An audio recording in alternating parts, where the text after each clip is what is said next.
First contact. Admiral Zekthar stood on the bridge of his flagship, gazing at the blue planet on the view screen.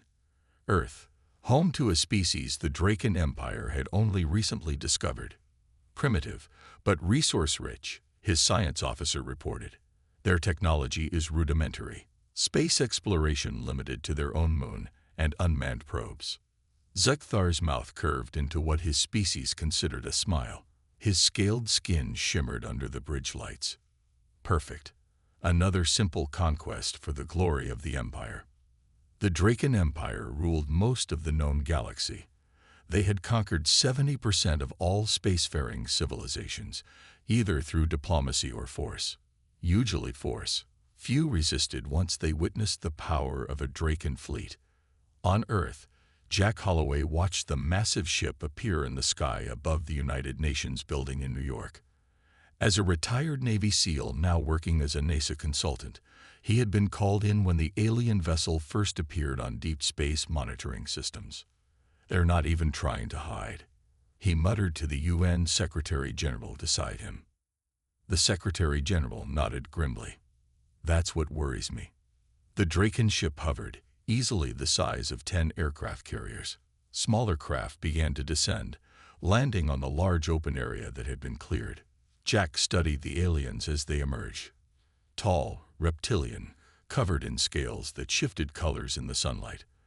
They moved with military precision, their weapons obvious despite the diplomatic pretense. Admiral Zekthar stepped forward, a universal translator device in his clawed hand. "People of Earth," the device translated, "I represent the Draken Empire, rulers of the galaxy. We have determined your planet suitable for inclusion in our domain." The UN representatives stepped forward cautiously. "We welcome peaceful contact with other civilizations," the Secretary General said. "We hope to establish friendly diplomatic relations." Zekthar made a sound that the translator didn't catch, but Jack recognized as dismissive laughter. "Diplomatic relations?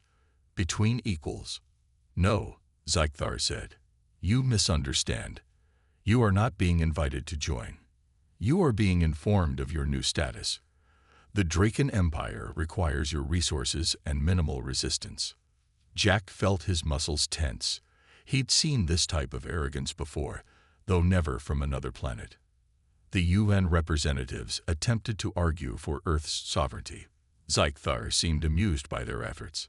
"Your species has barely left its own atmosphere," he said. "Your technology is thousands of years behind ours. Your weapons would be useless against us. Why resist the inevitable?" "Because it's our home," Jack said, stepping forward despite protocol. Zekthar turned his large, vertical pupil eyes toward Jack. "And who are you to speak?" "Just a human who's seen enough bullies to recognize one," Jack replied evenly. The Admiral's scales flashed red briefly. "Interesting. Your species shows more backbone than expected." He turned to his officers. Perhaps they need a demonstration. One of the smaller Draken ships rose into the air. A beam of light shot from it, turning a nearby empty building to dust in seconds. Gasps and shouts erupted from the human delegation. That was uninhabited. "As a courtesy," Zekthar said, "you have 3 of your Earth days to prepare your leaders for formal submission. We will return for your answer." As the Drakens returned to their ships, the Secretary General turned to Jack. 3 days. What can we possibly do in 3 days against that kind of technology?" Jack watched the massive ships rise and vanish into the clouds. "We do what humans have always done when backed into a corner. We fight back." Back on his flagship, Admiral Zekthar was already planning the occupation of Earth. His second-in-command approached with caution. "Admiral, our intelligence suggests these humans have an unusual history of warfare against each other. All primitive species fight among themselves." Zekthar dismissed the concern. "Yes, but their adaptability and tenacity ratings are concerning." Zekthar waved a clawed hand. "They are nothing. No species has ever successfully resisted the Empire. These humans will learn their place, or they will perish." Little did he know, Humanity was about to teach the Draken Empire a lesson it would never forget. The warning. Within an hour of the Draken departure, the UN Security Council gathered in an emergency session. Military leaders from around the world joined via secure channels. The room hummed with tense energy. "We have 3 days before they return," the Secretary General said. "Our options are limited." Fleet Admiral Diana Wright stood up. At 53, she had navigated more military crises than anyone in the room. "Limited doesn't mean non-existent," she said firmly. "We've been preparing for this possibility since the first deep space signals were detected in the 1990s. Screens around the room lit up with classified files. Project Thunderbolt. The room fell silent as military leaders recognized what they were seeing. "Is it operational?" asked the Russian representative. Diana nodded. "Fully. We've been testing components in what the public thinks are satellite launches and space station repairs." Jack Holloway studied the specs with widening eyes. "You built this in secret." "International cooperation at its finest," Diana said with a thin smile. "When it comes to defending Earth, old enemies become new allies quickly." The Chinese general leaned forward. "Even with Thunderbolt, we cannot match their fleet." "We don't need to match them," Diana replied. "We just need to shock them enough to reconsider." For the next 48 hours, Earth's militaries mobilized quietly. Civilians were told the activity was a precaution, nothing more. Meanwhile, diplomatic channels remained open, with human representatives seeming to negotiate terms of surrender. It was all a show. On the morning of the third day, Admiral Zeichthar received a direct message from Earth. The human governments had agreed to a response. His scales shimmered with satisfaction as he ordered his fleet to return. The Draken ships appeared over New York as promised. Admiral Zeichthar descended in his shuttle, expecting to find human leaders ready to submit. Instead, he found Diana Wright standing alone in the clearing. "Where are your world leaders?" Zeichthar demanded. "Safe," Diana replied. "I'm authorized to deliver our response." Zeichthar's scales flashed in annoyance. "You waste my time with a mere military subordinate." Diana smiled, unfazed. "Our response is simple, Admiral. We have studied our own history thoroughly. Humans have been fighting and killing each other for thousands of years.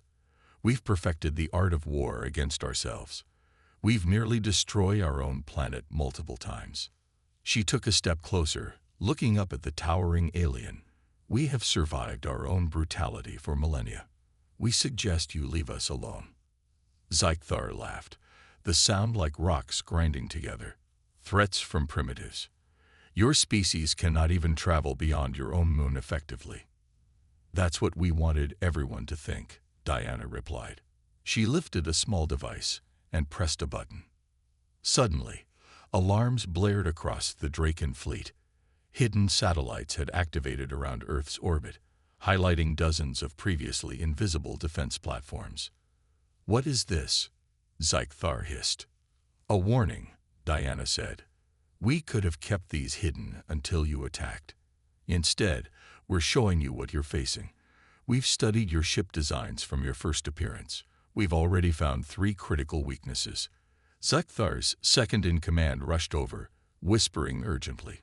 Human weapons had locked onto every Draken ship. Analysis showed they could potentially penetrate shields. "Impossible," Zeichthar muttered. "We've been watching the stars for centuries," Diana continued. "Preparing. Waiting. You're not the first aliens we've detected, just the first to approach." This was a lie, but Zeichthar couldn't know that. "You have a choice," Diana concluded. "Leave peacefully or discover why, throughout our violent history, humans have gotten very, very good at winning against superior forces." Zeichthar's scales darkened with rage. "You dare challenge the Draken Empire?" "We warned you," Diana said simply. "What happens next is your choice." Zeichthar turned abruptly. "The Empire does not retreat. You will regret this defiance." As the Draken ships withdrew to a higher orbit, Jack Holloway approached Diana. "You think they believed any of that?" Diana watched the ships disappear into the clouds. No, but they'll believe what comes next. First strike. The Draken War Council gathered aboard their flagship. Admiral Zekthar paced the chamber, his scales flashing with rage. The displays showed Earth rotating peacefully below them.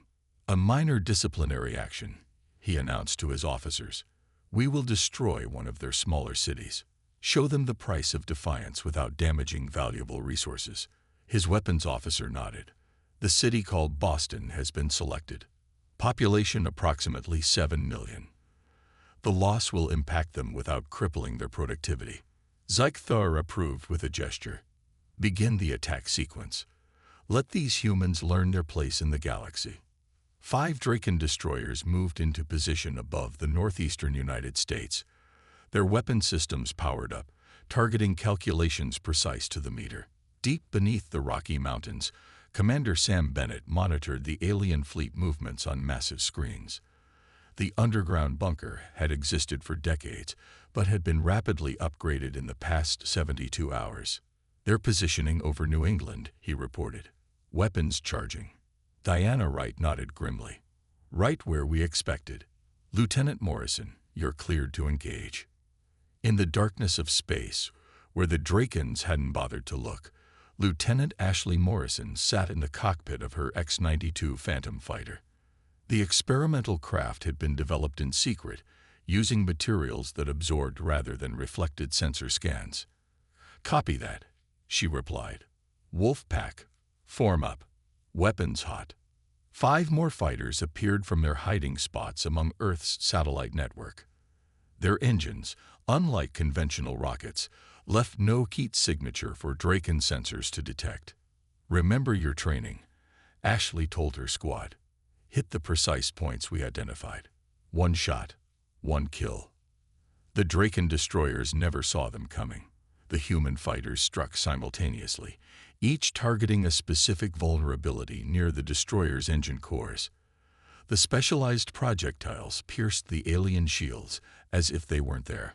On the Draken flagship, alarms blared. Zekthar watched in disbelief as all 5 destroyers exploded in rapid succession. Impossible, he roared. What happened? His sensor officer worked frantically. Unknown, Admiral. Our sensors detected nothing until the explosions.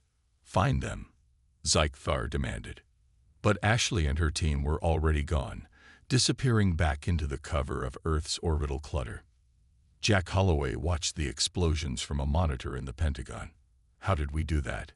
He asked the technician beside him. Their shield technology relies on deflecting energy weapons, the woman explained. We used physical projectiles with a specific crystalline structure that resonates at the same frequency as their shields. Passes right through. Jack raised an eyebrow. And we figured this out in 3 days. Diana Wright entered the room, catching his question. We didn't. We've had pieces of their technology for decades. Crashed scout ships that most people dismissed as conspiracy theories. In orbit, the remaining Draken fleet regrouped.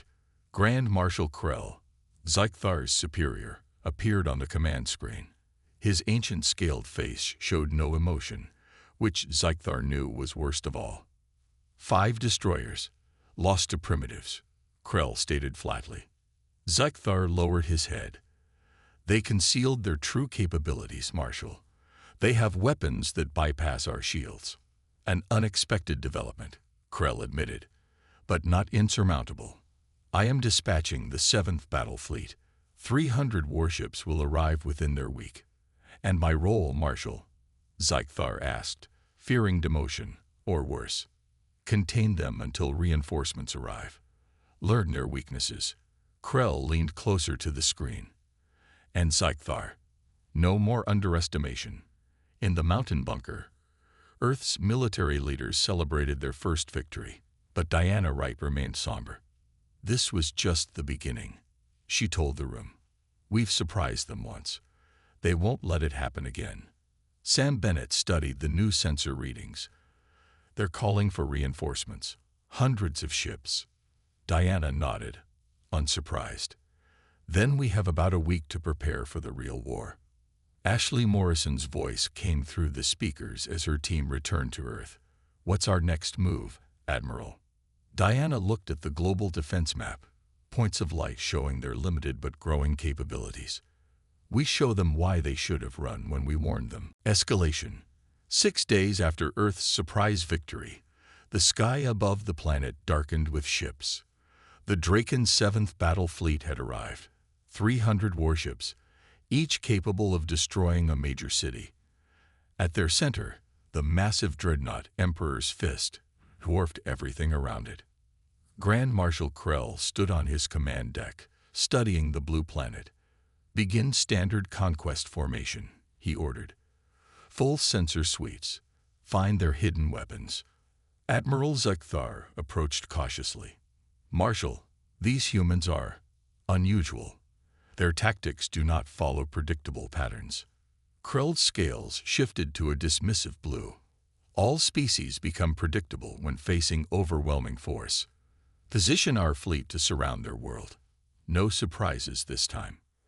On Earth, Dr. Alan Collins rushed through the underground research facility beneath MIT. Clutched in his hand was a tablet showing his latest findings. Security doors opened one after another as he hurried toward the war room. "Admiral Wright," he called out, slightly out of breath. "I've completed the analysis of the Draken communication systems." Diana looked up from the holographic display, showing the massive fleet above them. "Tell me something good, Doctor." Alan grinned. "Their quantum encryption has a fundamental flaw. We can't break it completely, but we can insert false signals that look authentic." Diana's eyes widened slightly. "You're saying we can send fake orders to their ships?" "Some of them, yes, for short periods before they detect the intrusion." Major Lisa Winters, head of Special Operations, stepped forward. "That's our opening. We need to capture one of their command ships intact. Get their latest tactical databases. Aborting action." "Against that fleet?" Jack Holloway asked incredulously. Lisa nodded. "Small team. Stealth approach. We've been studying their ship designs. There's a maintenance access near their aft sensor array that's minimally guarded." Diana considered for only a moment. "Assemble your team, Major.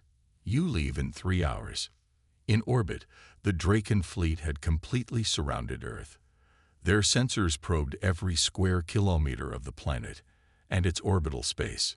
"Marshal," reported the sensor officer, "we're detecting unusual movement in their asteroid belt." Krell frowned. "Explain." "Several large asteroids appear to be changing course. Very slightly." Admiral Zekthar stiffened. "The humans are using the asteroids as cover." Krell dismissed this with a wave. "Primitive tactics. Deploy scout ships to investigate." 20 Draken scout vessels moved toward the asteroid belt. As they approached, the asteroid suddenly accelerated, revealing hidden engines on their far sides. The massive rocks hurtled toward the surprised scouts. "Evasive action," Krell commanded, but too late. The asteroids, each with minimal guidance systems, crashed into 15 scout ships before the others could escape. "Clever," Krell admitted reluctantly, "but futile." He didn't notice the small stealth transport that slipped past during the chaos, heading directly for his secondary command ship. Major Lisa Winters led her team of 6 Special Forces operatives toward the Draken vessel. Their transport, coated in the same sensor-absorbing material as the fighters, approached the ship's blind spot. 60 seconds to contact. Lisa whispered into her comm. "Remember, we need access to their central database. No unnecessary engagements." Her second-in-command, Sergeant Ben Foster, checked his specialized weapon. "What if we encounter resistance?" Lisa's expression hardened. "Then we show them why humans have been the apex predators on our planet for thousands of years." Their transport attached to the Draken ship's hull with barely a sound. Specialized cutting tools created an opening near the maintenance hatch. One by one, the team slipped inside. In the Earth bunker, Diana received the confirmation signal. "They're in." "How long do they need?" Sam Bennett asked. 10 minutes to reach the database, 5 to extract the information. another 10 to escape. Diana watched the tactical display anxiously. If the Drakens detect them before they're out. Jack Holloway finished her thought. Then we just sacrificed 6 of our best people. On the command ship, Lisa's team moved silently through dimly lit corridors. 2 Draken guards fell to silent weapons before they could raise alarms. The database chamber was just ahead. Earth. Grand Marshal Krell announced to his officers, he's about to learn the price of defying the Draken Empire. Prepare all ships for simultaneous bombardment of their major military installations. The real war was about to begin. The human way of war. Grand Marshal Krell stared at the tactical display in stunned silence. 3 days into what should have been a swift conquest, the Draken fleet had lost 27 ships with nothing to show for it. No major human installations destroyed. No cities conquered. Just confusion and mounting losses. How? He finally asked, his normally controlled voice cracking slightly. How are they doing this? Admiral Zekthar had never seen his superior so unsettled. Marshal, analysis of Major Winter's raid on our command ship shows they access our tactical databases. That explains how they anticipate our moves, Krell growled. But not how they defeat our technology. A communication officer interrupted. Marshal, we've intercepted human transmissions. They're disturbing.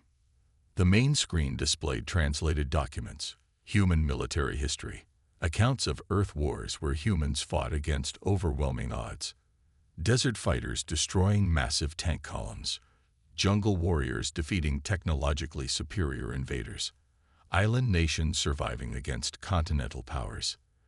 Their entire history is adaptation and asymmetric warfare, Zekthar observed. They've been preparing for this their entire existence. Krell's scales darkened. They've been fighting each other. We are the Draken Empire. On Earth, General Eric Porter surveyed the global defense grid from his command center in Australia. One of many decentralized headquarters established to prevent a single successful strike from crippling human command. Status report, he demanded. The Drakens are adjusting their shield frequencies, his technology officer reported. Our crystalline projectiles will be less effective now. Eric nodded, unsurprised. Activate Phase 2. Across the planet, new weapon systems came online. Electromagnetic pulse generators, quantum disruption beams, and gravity distortion fields. Technologies humans have been developing in secret, accelerated by their understanding of Draken systems. They think we're primitive because we haven't expanded beyond our solar system, Eric told his officers. They don't understand that we turned our focus inward, preparing for this exact scenario. In orbit, Draken ships suddenly found their systems malfunctioning. Navigation computers failed. Weapons misfired. Communications became garbled. They're using our own technology against us, a Draken commander reported frantically. Somehow they've adapted it to exploit weaknesses we didn't know existed. Krell ordered his fleet to regroup, abandoning their carefully planned formation. As they concentrated their ships for protection, human forces launched their next assault. From Earth's oceans, submarines surfaced briefly to launch specially designed missiles. From mountain bases, railguns fired projectiles at incredible speeds. From seemingly innocent satellites, energy weapons powered up. The Draken fleet, bunched together, suffered devastating losses. Krell watched in horror as 15 more ships erupted in flames. Spread out, he commanded. Return to standard formation. But as the fleet dispersed, they faced a new challenge. Small, agile human fighters appeared, targeting engines and weapons systems with surgical precision. Their pilots executed maneuvers that seemed impossible, accepting forces that would kill most species. They're willing to risk death for tactical advantage, Zekthar observed with a mixture of horror and admiration. The pilots knowingly push beyond safe biological limits. In the Pentagon, Jack Holloway walked through a room where analysts were studying captured Draken communications. They're afraid, one analyst told him, not just of losing, but of us. They can't understand why we fight the way we do. Jack nodded. They evolved as cooperative herd specialists. We evolved as pack hunters. Meanwhile, Diana Wright met with world leaders via secure channel. The Drakens are adjusting, learning our tactics. We need to escalate before they can adapt completely. The Chinese president leaned forward. The orbital platform. Diana nodded gravely. It's time. They still believe we're fighting defensively, protecting Earth. They don't realize we've been planning to take the fight to them. Back on his flagship, Krell made a difficult decision. We must commit our elite forces. The Emperor's Guard will end this resistance. Zythar looked concerned. Marshal, the Guard hasn't been deployed in full strength in 3 centuries. Because we haven't needed them, Krell snapped. Until now.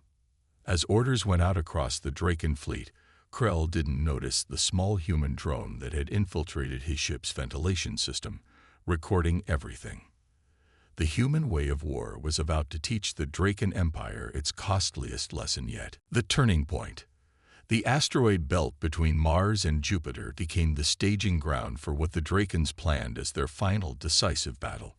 100 elite warships, the Emperor's Guard, moved into position. Their hulls gleamed with a distinctive golden sheen, marking them as the pride of the Draken Empire. Grand Marshal Krell addressed his elite commanders. The humans have been fortunate, not superior. Their tricks and deceptions end today. The Guard has never known defeat in 3 centuries. The Guard's commander, High Admiral Vexcor, bowed his scaled head. We will crush these primitives and bring their planet to submission, Marshal. Meanwhile, Earth forces prepared for the confrontation they had anticipated. The newly completed warship Defiance floated in space dock, receiving its final adjustments. Captain Olivia Daniels walked through its corridors, inspecting systems and encouraging her crew. This ship represents everything humanity has learned, she told them. Draken technology combined with human ingenuity. The Defiance was unlike any vessel humans had previously created. Its hull incorporated reverse-engineered Draken metals. Its weapon systems merged Earth's most advanced technology with adapted alien designs. But its greatest advantage remained hidden, waiting for the right moment. In the command center beneath Colorado, Admiral Ryan Martinez finalized the battle plan. The Drakens are positioning their elite forces in the asteroid belt, he reported to Diana Wright. Exactly where we wanted them. Diana studied the tactical display. Captain Daniels is ready. Ryan nodded. The Defiance will lead our main fleet. Meanwhile, Commander Wilson has positioned our solar array as planned. For weeks, humans had been secretly moving specialized satellites into specific orbits around the Sun. Now those satellites formed a massive array, capable of redirecting and focusing the Sun's energy. The Drakens still think conventionally, Diana said. They see space as an empty battlefield. They forget we grew up with a star as our neighbor. The human fleet approached the asteroid belt, led by the Defiance. Smaller than the Draken vessels, the human ships moved with surprising agility through the field of floating rocks. High Admiral Vexcor watched their approach with disdain. They send a single large vessel with a support fleet against the Guard. Their arrogance will be their undoing. The Draken elite forces moved forward, their formation perfect after centuries of drill. Their weapons charged, targeting the approaching human fleet. Now, Captain Daniels said quietly. Suddenly, the human ships scattered in what seemed like disarray. The Drakens, expecting this panic, pressed forward for the kill. They didn't notice the solar array activating behind them. Fire the array, Ryan Martinez commanded. The satellites around the Sun aligned perfectly, capturing and redirecting a massive solar flare. The concentrated energy shot through space, not toward the Draken ships directly, but toward a specific point in space near their fleet. The energy burst hit a cluster of asteroids the humans had previously seeded with specialized minerals. The reaction was immediate and overwhelming. The asteroids essentially became massive EMP bombs, sending out waves of disruption that washed over the Draken ships. What's happening? Vexcor demanded as his ship's systems began failing. Across the Dracan elite fleet, shields flickered and died. Weapons systems went offline. Navigation systems showed impossible readings. "Now, Captain Daniels," Diana ordered. "Strike while they're blind." The Defiance and its support fleet surged forward. What had seemed like a retreat was actually a coordinated maneuver to avoid the electromagnetic disruption. Human ships had been specially shielded against the effect. Captain Daniels stood on her bridge, watching the disabled Draken ships on her tactical display. "All vessels, execute attack pattern Omega. Target engines and weapons only where possible. We want prisoners, not casualties." The human fleet hit the disoriented Draken ships from multiple directions. Precision strikes disabled one vessel after another. On his flagship, Grand Marshal Krell watched in horror as the pride of the Draken Empire was systematically taken apart by what he had considered primitives. "Impossible," he whispered. "The Guard has never." Admiral Zukthar finished his thought. "They've never faced humans before." As the battle concluded, 57 Draken elite ships had been captured intact. 32 more were destroyed when they attempted to self-destruct rather than be captured. Only 11 escaped. Captain Daniels sent a message to the retreating Drakens. "Tell your Emperor that Earth is off limits. We didn't start this war, but we have finished it." A new order. The Great Hall of the Draken Imperial Palace fell silent as Ambassador Nicole Carter walked in. She moved with confident steps across the polished stone floor, her diplomatic uniform a stark contrast to the ornate robes of the Draken officials. 6 weeks had passed since the defeat of the Emperor's Guard, and the galaxy watched with bated breath. Emperor Drazkor, ruler of 70% of known space, sat on his ancestral throne. His ancient scaled face betrayed no emotion, but the nervous movements of his advisors spoke volumes. "The human representative approaches, Your Majesty," announced the Imperial Herald, his voice echoing in the vast chamber. Nicole stopped at the designated spot and gave a slight bow. Respectful, but not submissive. "Emperor Drazkor, I bring greetings from Earth and the United Nations of Humanity." The Emperor studied her for a long moment. "Your species has accomplished what many thought impossible," he finally said. "You have defeated the finest warriors in the Empire." "We did not seek this conflict," Nicole replied evenly. "We only defended our home." Grand Marshal Krell stood at the Emperor's right hand, his scales a dull gray, the color of Draken shame. Admiral Zukthar stood beside him, strangely more vibrant in coloration. The Emperor gestured to a nearby table. "The terms of peace await. My advisors expect me to reject them as too generous to your kind." Nicole approached the table, noting the star map displayed above it. "And what does the Emperor expect?" "I expect that beings capable of defeating my Guard when outnumbered 3-1 are beings wise enough to understand restraint in victory," the Emperor replied. The peace terms were straightforward. Earth and the Sol system would remain sovereign territory. Humans would have free passage through Draken space. Trade would be established on equal terms.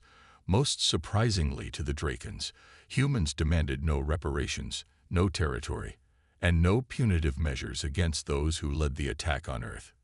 "Your terms are unusual," the Emperor noted. "Most conquered species who later gain advantage seek vengeance." Nicole smiled slightly. "We are not most species. We've learned from our own history that cycle leads nowhere good." As the Emperor signed the treaty with a ceremonial claw, whispers spread through the gathered Draken nobility. The mighty Empire, for the first time in its history, was treating with a species as equals rather than subjects. Across the galaxy, news spread rapidly. On a dozen subjugated worlds, populations looked to Earth with new hope. If humans could stand against the Empire, perhaps others could negotiate better terms as well. Admiral Zukthar approached Nicole after the ceremony. "Your people are not what we expected," he admitted. "That was your first mistake," Nicole replied. "Expecting us to be like others you've encountered." "A mistake I will not make again," Zukthar promised. "I have been assigned as liaison to Earth. I hope to learn more about your unique perspective." Back on Earth, Jack Holloway stood on the observation deck of the new space station Unity. Through the massive windows, he watched ships from a dozen worlds dock at the expanding facility, the first truly international, and now interspecies, cooperative project. Diana Wright joined him, her admiral's uniform exchanged for civilian clothes. "Quite a view," she commented. Jack nodded. "From nearly destroyed to galactic power in 2 months. Not bad for primitives. The Drakens underestimated us because they measured civilization by how far we expanded," Diana said. "They never considered that we might have been focusing on depth rather than breadth." Below them on Earth, cities were already incorporating Draken technology. The reverse engineering that had given humans an edge in war now accelerated their development in peace. Medical advances, energy production, environmental restoration, all leaped forward with the new knowledge. In the Draken Imperial Academy, a new course was being taught for the first time: the human factor in strategic planning. Young Draken officers studied Earth's history of warfare, adaptation, and survival. "The humans warned us to run," the instructor told his students. "A species that evolved as prey would have understood that warning. We who evolved as predators ourselves mistook it for weakness." He displayed images from Earth's many wars, its environmental disasters, its repeated brushes with self-destruction, and its incredible resilience. "Remember this lesson," he concluded. "The most dangerous opponent is not the one with the most advanced technology or the largest fleet. It is the one who has survived its own worst instincts and learned from them."